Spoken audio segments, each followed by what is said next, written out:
ஆதியே துணை. மெய்யாக மெய்யாகவே சதுரயுகங் கோடிகால மக்களிடத்திலும் உள்ள சர்வமூல மந்திர நிரூபிக மகான்மிகராகிய யுகவான் சாலை ஆண்டவர்களே முத்திபாலிப்பு.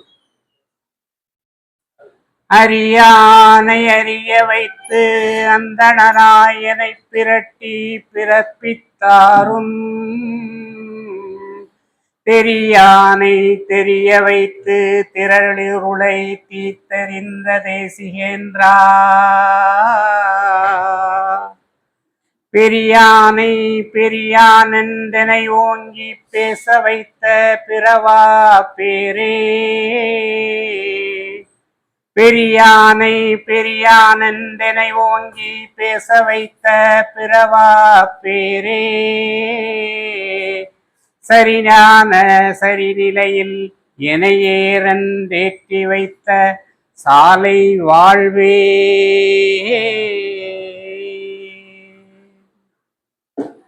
நித்திய வாழ்க்கைக்குரிய ஒரு துணையை தேடி வந்திருக்கும் ஜீவ பிறவியர்கள் அனைவருக்கும் நமஸ்காரம். இந்த தேவ திருச்சபையில் வேத நாவு என்ற தலைப்பில் முத்தி பேருரை ஆற்ற விளைகிறேன். நான் உரைக்கும் வார்த்தையெல்லாம் நாயகன் தன் வார்த்தையன்றி நான் உரைக்கும் வார்த்தை அன்று என்ற நமது பெரியப்பா அவர்களின் பாடல் வரிகளை சொல்லி, நாவு பற்றி முதலில் இகலோகத்தில் என்னென்ன சொல்லியிருக்காங்க, அதுக்கு பிறகு வேத நாவு பற்றி நம்ம தெய்வம் என்ன சொல்லியிருக்காங்க அப்படிங்கிறத நம்ம பார்ப்போம். வள்ளுவ பெருந்தகை நாவை பற்றி யாகாவர் ஆயினும் நாகாக்க காவாக்கால் சோகாப்பர் சொல்லிழுக்கப்பட்டு என்று எடுத்து இயம்புகிறார்கள். என்ன சொல்றாங்க அப்படின்னா, ஒருவருடைய நாவின் மூலம் வரும் சொல் தீய சொல்லாக வராமல் காத்து கொள்க அப்படின்னு சொல்லி வள்ளுவ பெருந்தகை சொல்றாரு. அது அப்படி மீறி வெளிவந்துருச்சுன்னா என்ன ஆகும் அப்படின்னு சொல்லியாச்சுன்னா சொற்குற்றம் வரும். அந்த சொற்குற்றத்தை காக்கணும் அப்படின்னு சொல்லியாச்சுன்னா நாவை காக்க வேண்டும் அப்படிங்கிறத எடுத்து இயம்புறாங்க. அதுக்கடுத்து ஒரு குறள்ல என்ன சொல்றாங்கன்னா, சொல்லுக சொல்லிற் பயனுடைய சொல்லற்க சொல்லிற் பயனிலா சொல். என்ன வார்த்தையை என்ன சொல்லணும்னா பேசும்போது இல்லாட்டி உரையாடும் போது இந்த மாதிரி எல்லாம் சமயத்துல பயனுடைய சொற்களை நம்ம பேச வேணும். வேண்டாத சொற்களை பேசி நம்மளுடைய எனர்ஜியை வேஸ்ட் ஆக்க கூடாது அப்படிங்கிறத சொல்றாங்க. எது பயன் விளைகின்ற சொல்லோ அதை மட்டும் பேசுங்கள், வெறும் பேச்சு பேசுவதை தவிர்த்து விடுங்கள் என்று சொல்றாங்க. நாவு எதற்காக நமக்கு கொடுக்கப்பட்டது அப்படின்னு சொல்லியாச்சுன்னா, இறைவனையும் ஆசானையும் துதிப்பதற்கு கொடுக்கப்பட்ட துதிக்கை என்பதை மெய்மக்கள் மறந்துவிடக் கூடாது. புறம் சொல்லவோ பொய் பேசவோ உலக விவகாரங்கள் பேசவோ உபயோகப்படுத்தக்கூடாது என்பதை நம்ம மனசுக்குள்ள எப்பவுமே வச்சிருந்து நம்ம உரையாடல் பேச்சு இதெல்லாம் செய்யணும் அப்படிங்கிறத தான் நம்ம தெய்வம் விரும்புறாங்க. அடுத்து ஒரு குறள்ல என்ன சொல்றாங்கன்னா, தீயினார் சுட்ட புண் உள்ளாரும் ஆறாதே நாவினார் சுட்டவடு. அதென்ன தீயினால் சுட்ட புண் உள்ளாரும் ஆறாதே நாவினார் சுட்டவடு. தீயினால சுட்ட புண் ஆறிடும். எப்படி ஒரு வைத்தியர்கிட்ட போனா இல்லாட்டி ஒரு மெடிக்கல் ஷாப்ல போய் வாங்கி மருந்த போட்டா அந்த புண்ணு ஆறிடும். ஆனா நாவினால் சுட்ட வடு என்னைக்குமே மாறாது. அது என்னைக்குமே மற்றவங்களை உறுத்திக்கிட்டே இருக்கும் அப்படிங்கிறது தான். அது காயம் இல்லாமலே வலிக்கும் அப்படிங்கிறத திருவள்ளுவ பெருந்தகை சொல்றாரு. விவிலியம் என்றால் பைபிள்ல இருந்து என்ன சொல்றாங்க அப்படின்னு சொல்லியாச்சுன்னா, எதை நம் நாவு பேச வேண்டும், எதை நம் நாவு பேசக்கூடாது அப்படிங்கிறத எடுத்து சொல்லியிருக்காங்க. கர்த்தருடைய ஆவியானவர் என்னை கொண்டு பேசினார், அவருடைய வசனம் என் நாவில் இருந்தது. தற்பெருமையான வார்த்தையை பேசக்கூடாது. ஒருவன் தன் நாவை அடக்காமல் தன் இருதயத்தை வஞ்சித்து தன்னை தேவ பக்தியுள்ளவன் என்று எண்ணினால் அவனுடைய தேவ பக்தி வீணாகிவிடும் என்று விவிலியத்தில் சொல்லப்பட்டு இருக்கிறது. தன் வாயை காக்கிறவன் தன் பிராணனை காக்கிறான். தன் வாயை காக்கிறவன் தன் பிராணனை காக்கிறான். தன் உதடுகளை விரிவாய் திறக்கிறவனே கலக்கமடைவான் அப்படிங்கிறத விவிலியத்துல சொல்றாங்க. அதுக்கு ஒரு சின்ன உதாரணம், மீன் எல்லாரும் பார்த்துருப்பீங்க. கடல்ல குளத்துல பார்வைக்காக வைக்கப்பட்ட காட்சி பொருளாக வைக்கப்பட்ட அந்த மீன் தொட்டியில பார்த்துருப்பீங்க. அது என்ன செய்யும் அப்படின்னு சொல்லியாச்சுன்னா, வாயை திறந்துக்கிட்டே தான் அங்க இங்க உலாவிக்கிட்டே இருக்கும். அது அதனுடைய பழக்கம். அது வாயை திறந்துக்கிட்டே தான் அந்த இதாக இருக்கும். யாராவது மீன் தூண்டில அதுல அந்த வாய்க்கால்லையோ குளத்துலையோ போடும்போது இந்த மீன் வாயை திறந்திருக்கிறதுனால என்ன செய்யும் அப்படின்னு சொல்லியாச்சுன்னா, அந்த தூண்டில்ல எளிதில் மாட்டிக்கிறோம். அது எதால மாட்டுது அப்படின்னு சொல்லியாச்சுன்னா, அதனுடைய வாயால மாட்டுது அப்படிங்கிறத எல்லாரும் புரிந்து கொள்ள வேண்டும். நாம உன்னை பழகிக்கிறணும் அப்படிங்கிறத ஒரு பெரியவங்க சொல்லியிருக்காங்க. என்னன்னா, நம் கண்ணை மூடிக்கொள்ள பழகிக்கொள்ள வேண்டும், காதை மூடிக்கொள்ள பழகிக்கொள்ள வேண்டும், வாயை மூடிக்கொள்ள பழகிக்கொள்ள வேண்டும். ஆனா பொதுப்படையா அவ்வை தாய் என்ன சொல்லுவாங்க, ஐம்புல கதவை அடைப்பதும் காட்டி அப்படின்னு சொல்லி ஔவையாருடைய அகவல்ல பாடியிருப்பாங்க. ஆனா இந்த நமக்கு ஐம்புலன்ல எது ஞானேந்திரியங்கள் அப்படின்னு சொல்லி சொன்னா, வாய், காது, கண், இந்த மூன்றும் ஞானேந்திரியங்கள். இந்த ஞானேந்திரியங்களை மட்டும் நம்ம கவனமா யூஸ் பண்ணணும் அப்படிங்கிறதுக்காகத்தான் கண்ணை மூட பழகி கொள்ள வேண்டும், காதை மூட பழகி கொள்ள வேண்டும், வாயை மூட பழகி கொள்ள வேண்டும் அப்படிங்கிறத சொல்றாங்க. இதை எப்ப திறக்கணுமோ அப்ப திறக்கணும், எப்ப திறக்கக்கூடாதோ அப்ப திறக்கக்கூடாது. அப்படி பழகினால் நாம் பெரிய லாபத்தை சம்பாதிக்கலாம். என்ன லாபத்தை சம்பாதிக்கலாம் அப்படின்னு சொன்னா, ஞானம் என்னும் லாபத்தை சம்பாதிக்கலாம். நாம் நம் பெருமான் திருவாக்குப்படி நடந்தா அந்த லாபம் கண்டிப்பாக நமக்கு கிடைக்கும். நாம் அந்த பரமபதத்தை அடையலாம் அப்படிங்கிறது தான் நம்மளுடைய தெய்வத்துடைய இச்சை, அவங்களுடைய எண்ணம். நம்ம எல்லாரும் என்ன சில சமயத்துல என்ன பண்ணிடுறோம், கடுமையான துன்புறுத்தும்படியான வார்த்தைகள் பேசுவது கூடாது அப்படிங்கிறது தான் எல்லாருடைய இச்சையும். இதுவும் சிந்தனையற்ற பேச்சு வாழ் போல புண்படுத்தும் அப்படின்னு சொல்லி நீதிமொழிகள் 12 அதிகாரத்துல சொல்லப்பட்டிருக்கிறது. மேட்டிமையான வார்த்தைகளை பேசக்கூடாது. நம் பெருமான் கூட என்ன சொல்றாங்கன்னா, மேட்டிமையை என்ன சொல்றாங்கன்னா கொடுமை தரித்திரியம் என்று சொல்றாங்க. மேட்டுமை என்பது கொடுமை தரித்திரியம் என்று நமது வேதத்தில் அருளியுள்ளார்கள். அதை மான்மியத்துல என்ன சொல்றாங்கன்னா, எங்கள் நாயகம் அவர்களை பிரானவர்கள் மேட்டிமை என்னும் கொடுமை தரித்திரையும் எக்காலத்தேனும் முளை காணாது வேறறும்படியும் என்று அருளி செய்துள்ளார்கள். யாரையும் சபிக்க கூடாது இந்த நாவினால, மற்றவர்கள் மனதை புண்படுத்தும் வார்த்தைகளை பேசக்கூடாது. அப்படியானால் எதைத்தான் பேசுறது? பிரம்மோதய பிரம்ம பிரகாச மெய்வெளிச்சாலை ஆண்டவர்களுடைய 4 வேதங்களை பற்றி பேசுங்கள். அப்பர் பெருமானை நாவுக்கரசர் என்று எல்லாரும் சொல்லுவாங்க. அவருக்கு நாவுக்கரசர் என்று ஏன் பேர் வந்ததுன்னா, அவர் ஒரு பாடல்ல அதை சொல்லியிருக்காங்க. அவருக்கு பேர் நாவுக்கரசர், திருநாவுக்கரசர். அவர் நாவுக்கு அணிகலன் எது அப்படின்னு சொல்லியிருக்காருன்னா, பூவினுக்கு அருங்கலம் பொங்கு தாமரை, ஆவினுக்கு அருங்கலம் அரணஞ்சாடுதல், கோவினுக்கு அருங்கலம் கோட்டமில்லாதது, நாவினுக்கு அருங்கலம் நமச்சிவாயவே. பூக்களுக்குள்ள விலை மதிப்பற்ற ஆபரணம் எது அப்படின்னு சொல்லியாச்சுன்னா, இதழ்கள் விரிந்த பொங்கு தாமரை என்றும், பசுக்களுக்குள் விலை மதிப்பற்ற ஆபரணம் எது அப்படின்னா அது இறைவனுக்கு அபிஷேகத்திற்காக கொடுக்கப்படும் பால் என்றும், அரசனுக்கு விலை மதிப்பற்ற ஆபரணம் எது என்றால் அது அவனுடைய செங்கோல் வளையாது ஆட்சி செய்யும் திறன் என்பதையும், நாவினுக்கு விலை மதிப்பற்ற ஆபரணம் எது என்றால் அது 5 எழுத்து மந்திரமே ஆகும் என்று திருநாவுக்கரசர் பாடுகின்றார்கள். அப்போ அந்த 5 எழுத்து மந்திரம் அது என்ன? அதுதான் நமசிவாய. சைவ மதத்திற்கு மூல மந்திரம் என்ன அப்படின்னா அது நமசிவாய.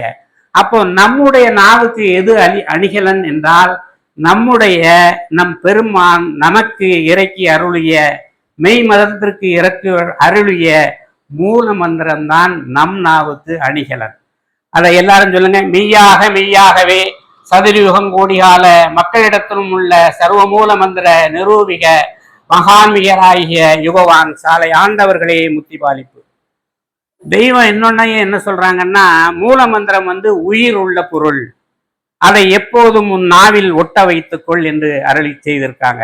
அப்ப நம் நாவுக்கு அணிகலன் எது அப்படின்னா நமது மூல மந்திரம்.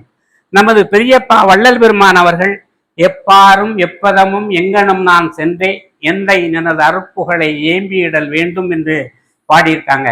திருமங்கையாழ்வார் பேசினார் பிறவி நீத்தார், வேருளான் பெருமை பேசி ஏசினார் உயிர்ந்து போனார் என்பது இவ்வுலகின் வண்ணம் என்று பாடுறாங்க.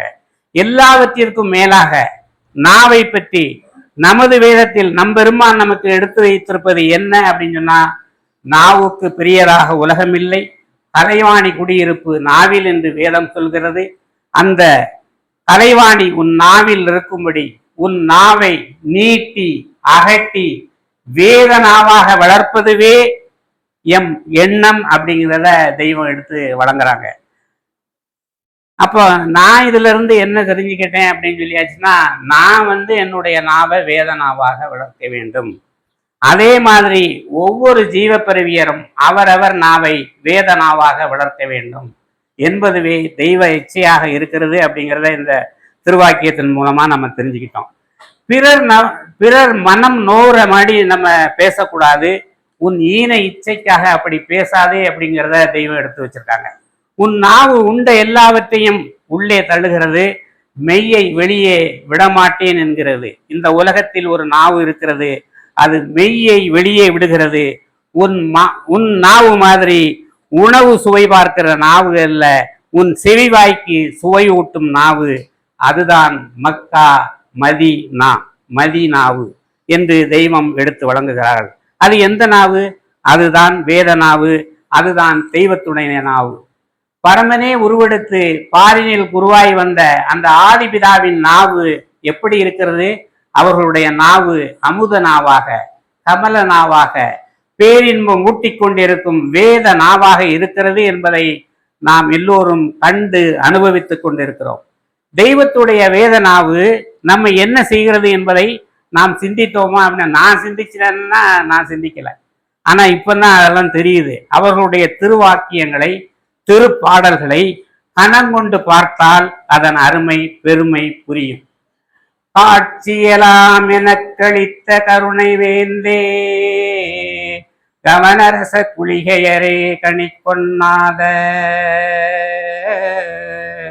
மாட்சிமையாம் இந்நாளில் மாநிலத்தில் மானிட சட்டை தாங்கி வந்திங்கன்னை பேச்சலி நாவனை அமுத நாவோ நாக்கி, பேச்சலி நாவனை அமுத நாவோ நாக்கி, பெருங்கபத்தை அறுத்தறிந்த பிரணவோனே, பிரணவனே நான் உமக்கு ஏது செய்வேன், பிரணவனே உமக்கு நான் ஏது செய்வேன், புழுத்தலைய நினைவைரத்தலையனாக்கி இருத்தி வைத்த பெருமுதல்மா முனியே தேவே.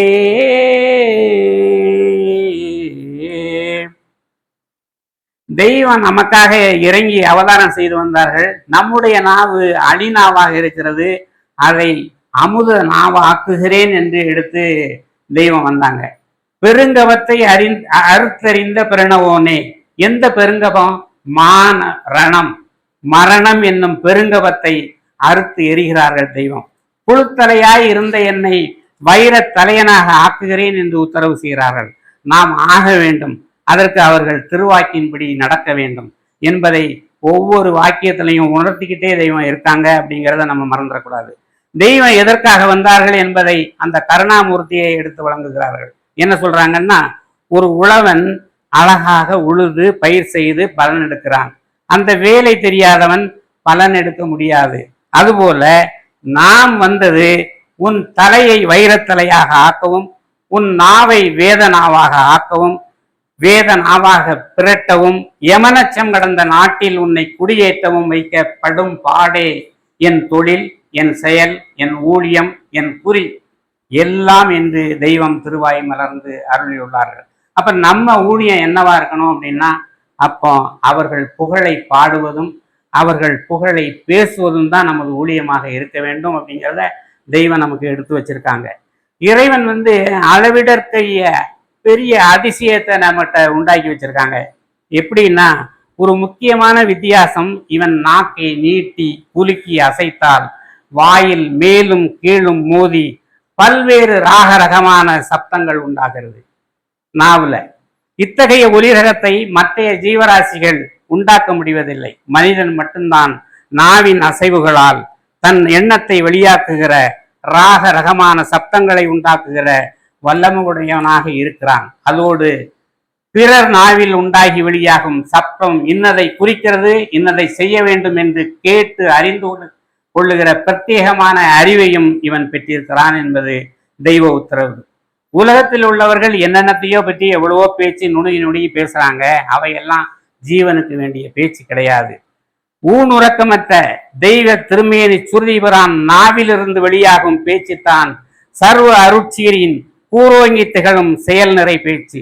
இந்த வேதனாவே சர்வஜ வல்லப வரமாதி வரங்களின் செயலனைத்தும் பூத்து மனவீசு கொண்டிருக்கும் அருள் நாவு.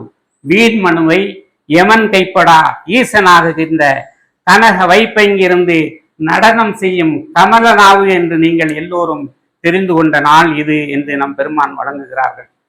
அடுத்து திருமூல பெருமான் சொல்றாங்க, யான் பெற்ற இன்பம் பெருகை வையகம் வான் பெற்றி நின்ற மறைப்பொருள் சொல்லிடின் அப்படின்னு சொல்லி சொல்றாங்க. அதுல சுருக்கமா என்ன சொல்றாங்கன்னா, நான் இறைவனை நினைந்து பெற்ற இன்பத்தை இந்த உலகம் முழுக்க அறிஞ்சுக்கோங்க அப்படிங்கிறத சொல்றாங்க. அதுக்கடுத்து தாய்மானவர் எல்லோரும் இன்புற்றிருக்க நினைப்பதுவே அல்லாமல் வேறொன்று அறியேன் பராபரமே அப்படின்றாங்க. அதுக்கடுத்து திருமங்கையாழ்வார் பேசினார் பிறவி நீத்தார் அப்படின்றாங்க. ஆனா நம்ம தெய்வம் என்ன சொல்றாங்க அப்படின்னா, நான் இதை பெற்று விட்டேன், என்னிடம் வாருங்கள், உங்களுக்கும் தருகிறேன் என்று கூவி கூவி அழைக்கிறார்கள்.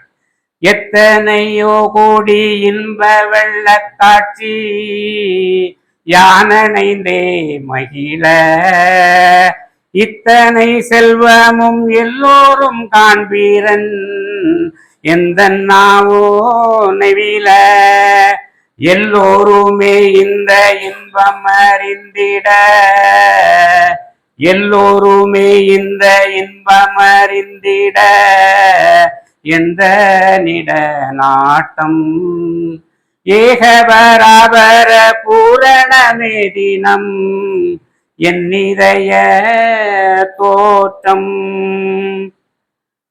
அதுக்கு தெய்வம் என்னென்ன எடுத்து வச்சிருக்க, மனம் பூத்த திருமேனி மதிபூத்து ஒளிர்நாவும் என்றும் அஞ்ஞான கிழங்கு களைந்தெடுத்து உபநிடத மழைபொடிக்கும் நாவோ என்றும் நற்றவ வாணி நாகி எந்தன் நாவினிற் குடியிட்டதும் நீ பேசு உன் நாவில் நின்று நாம் பேசுவோம் என்றும் தூய்மதியின் முதுமொழியே பழமை ஞானம் சுரந்து உந்தன் நாவினிலே தேனார்பாய என்றும் பெண்ணானாக வடிவெடுத்த பதாம்பூரணி பெத்ததாயே நாவில் நின்று பேசுமம்மா என்றும் ஓதுமதி வேதகலை வாணி என்ற உளங்குளிர நாவின் என்று முழங்கும் காப்பே என்றும் பேரறிவாகராகிய சுரூபராகிய நமது குலதெய்வம் சாலை ஆண்டவர்கள் திருவாய் மலர்ந்து அருள்வார்கள். இதுகாரும் வேதனாவு என்ற தலைப்பில் நாம் எதை பேச வேண்டும், எதை பேசக்கூடாது என்பதையும், நம் நாவு வேத நாவாகிவிட்டால் அதன் பலன் என்ன என்பதையும் தெய்வ திருவாக்கியங்கள் மூலமாக செவியிட்டோம். தெய்வ ஆசானின் திருவாக்கு மனுவை ஈசனாக்கும் இயல்புடையது என்பதை நம் தெய்வம் அவர்கள் ஆன்மீக பகுதியில் எடுத்து வழங்குகிறார்கள். ஆசின் மாமரை ஆதி பூராதன மாசிலாத்த நீகையர் மனுமகன் ஓசை கொண்ட நடனத்தாலே மனு ஓசை கொண்ட நடனத்தாலே மனு ஈசனாகும் இயல்பெடுத்தோதுவா என்று அருளி செய்துள்ளார்கள் என்பதை நினைவூட்டி எனது முக்தி பேருரை மீண்டும் தொடரும். நமஸ்காரம். வாய்ப்பளித்த நிர்வாக குழுவுக்கு நமஸ்காரம்.